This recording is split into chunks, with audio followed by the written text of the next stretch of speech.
imaginas un lugar donde el gobierno decide el color de tu carro, donde el ballet y la ópera fueron tachados de innecesarios y prohibidos por ley?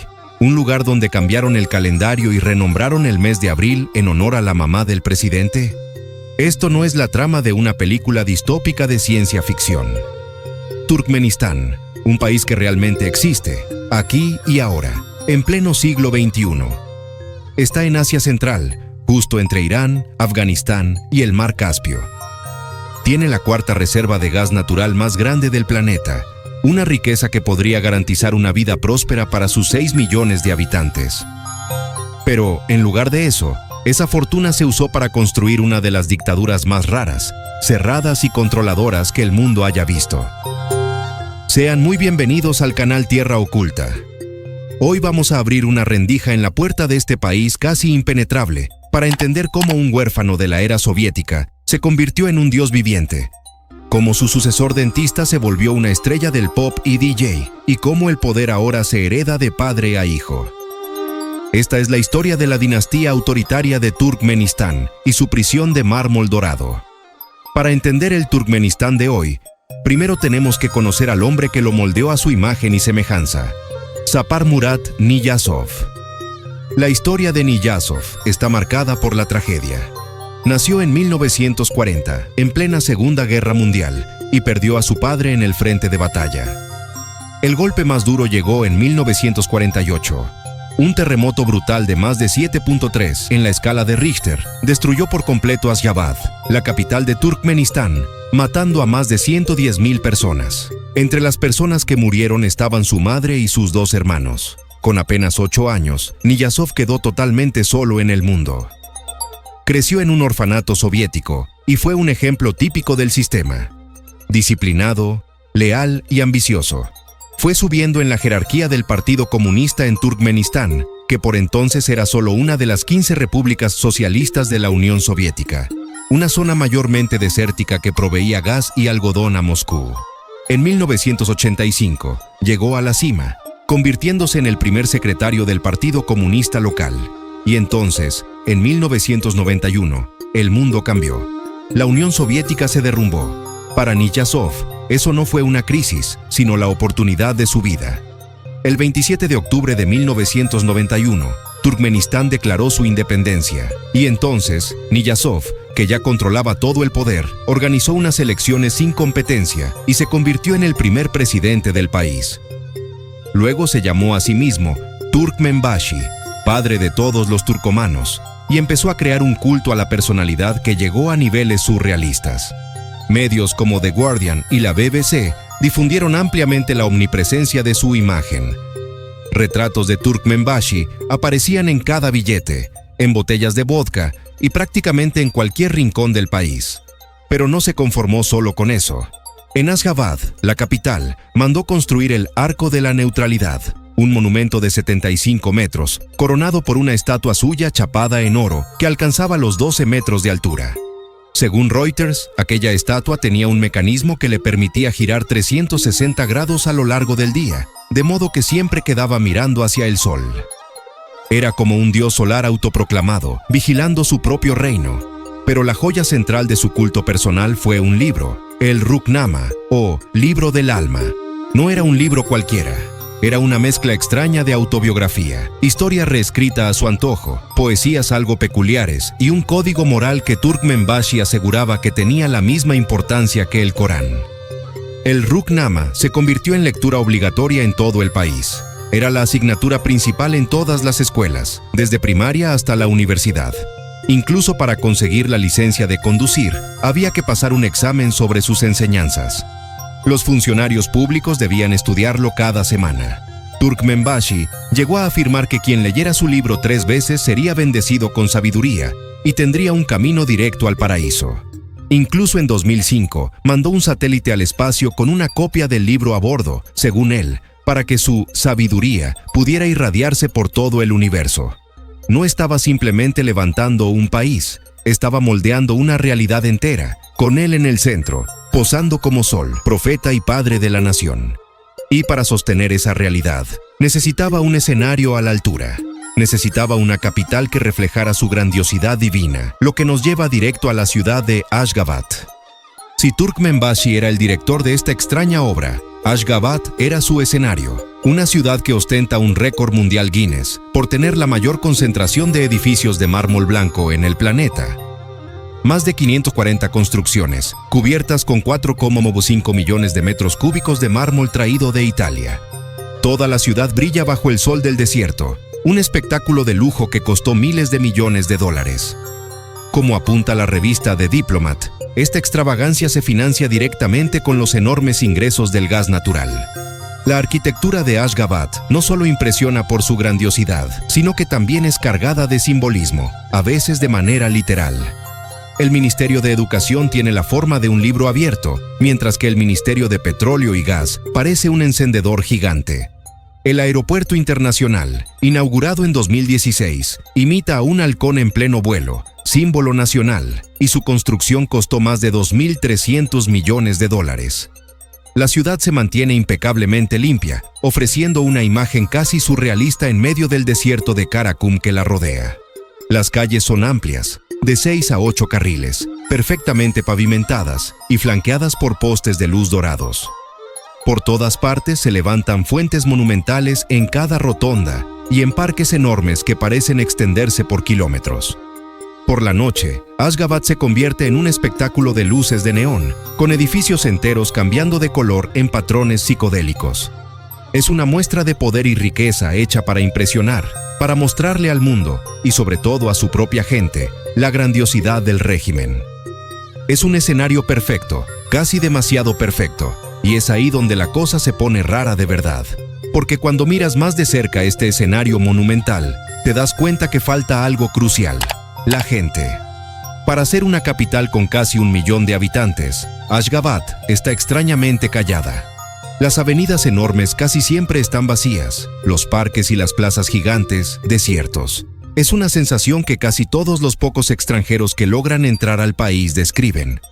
El sitio de viajes adventure.com dice que es como caminar por un escenario de película postapocalíptica y perfecta.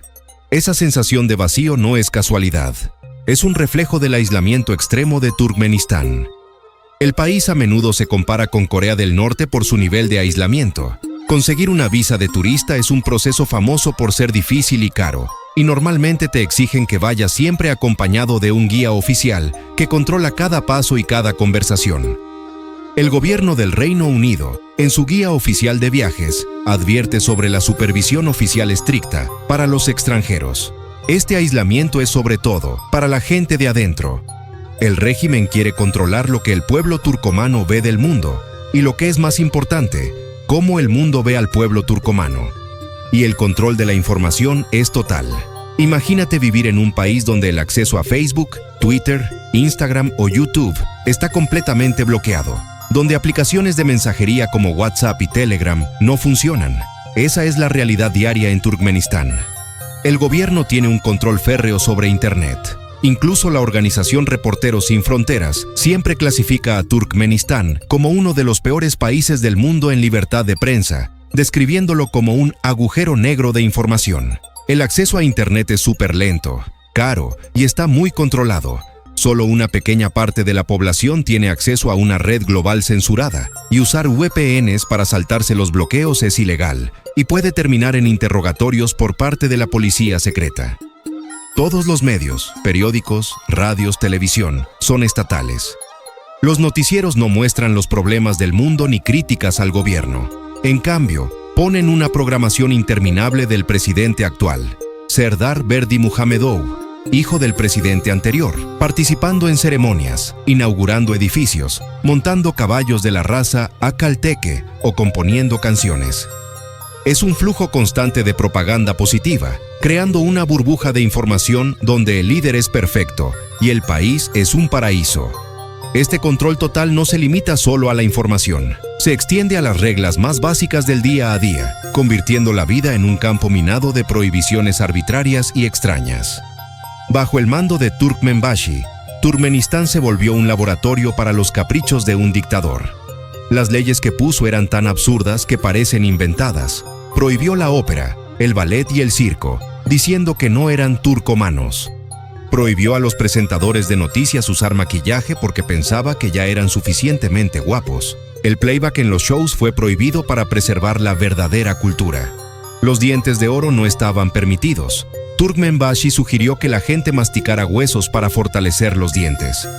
Prohibió las barbas en los hombres jóvenes y el pelo largo. Y quizás la regla más famosa, prohibió todos los coches negros en la capital, porque creía que el color blanco traía buena suerte. La policía simplemente remolcaba cualquier coche oscuro que encontraban en las calles. Él rediseñó el calendario. El mes de enero fue renombrado como Turkmenbashi, en homenaje a sí mismo. Abril, como vimos, pasó a llamarse como su madre. Septiembre fue renombrado en honor a su libro sagrado, el Ruhnama. Aunque algunas de estas leyes más raras se revertieron después de su muerte en 2006, el sistema de control social siguió igual. La obsesión por la uniformidad estética continúa. En Asyabad, por ejemplo, no basta con tener edificios de mármol blanco. Muchas construcciones, sobre todo en complejos residenciales planificados, están obligadas a tener techos verdes. El verde es el color sagrado del Islam y el que predomina en la bandera nacional.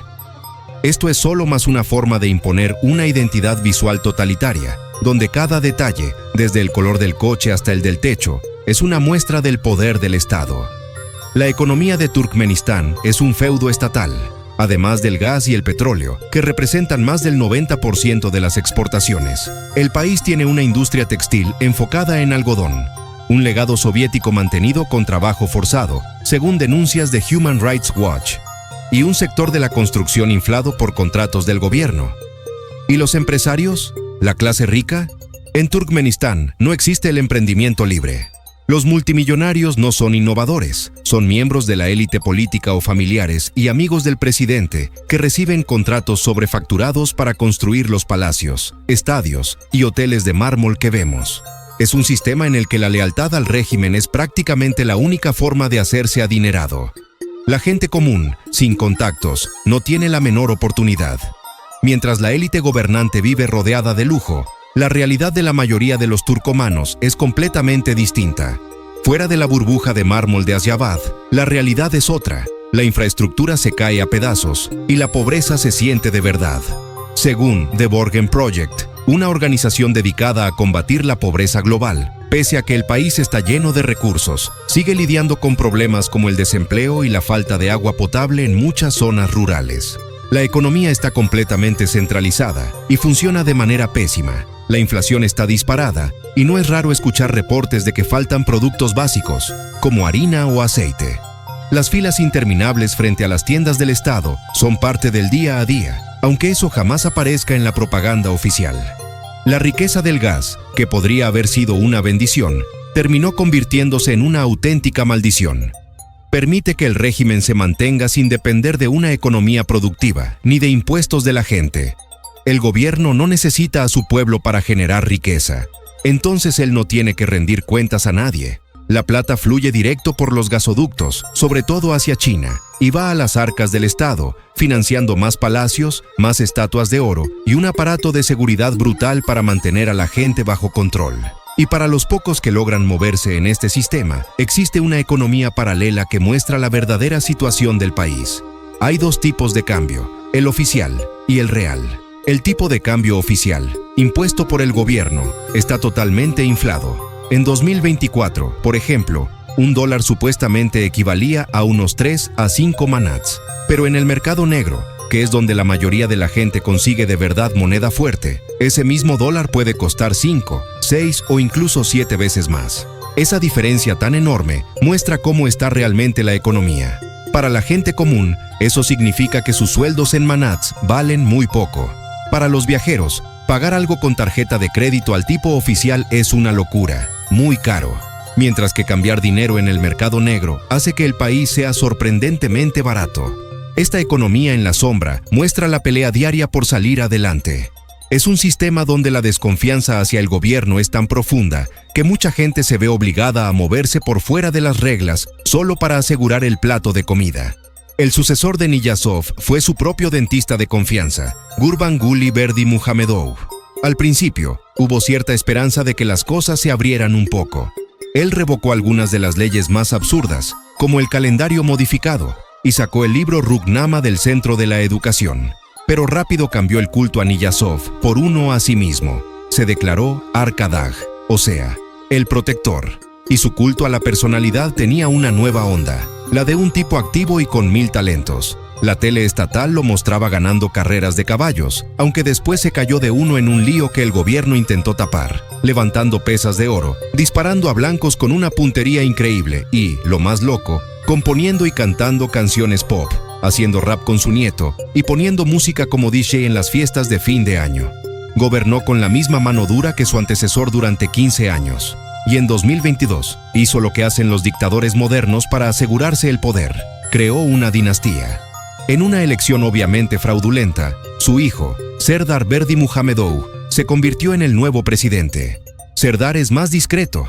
No hay videos de rap ni shows de DJ. La propaganda lo muestra como un burócrata serio y concentrado. Pero la naturaleza del régimen no cambió. La represión sigue, Internet sigue bloqueada y el control es absoluto. El padre, Gurbanguly, no se jubiló. Asumió un nuevo cargo poderoso, líder de la nación, y sigue siendo la mano derecha detrás del trono, asegurándose de que la riqueza y el poder se queden en la familia. Si te gustó este video, deja tu like y suscríbete al canal. Todas las semanas subimos contenido nuevo sobre los rincones más increíbles y sorprendentes de la Tierra. Gracias por acompañarme hasta el final y nos vemos en el próximo video.